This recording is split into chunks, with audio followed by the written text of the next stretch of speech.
సజ్జల రామకృష్ణారెడ్డి అనే వ్యక్తి ఒక జోకర్. ఆ జోకర్ మాట్లాడే మాటలతోటి పెద్ద పట్టించుకోవాల్సిన మాజీ ప్రభుత్వ అయితే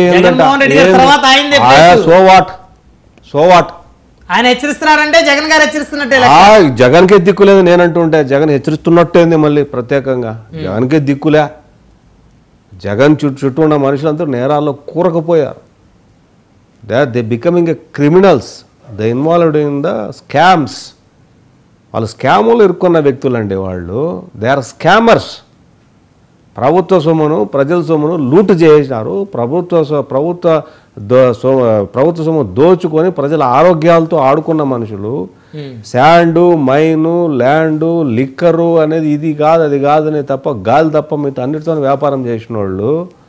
వాళ్ళకేందండి గౌరవం మర్యాద ఇవ్వటం. వాళ్ళంతా కూడా నువ్వు ఏదో చూపిస్తానంటే నువ్వు చూపిస్తే మీతో గమ్మునుంటారా?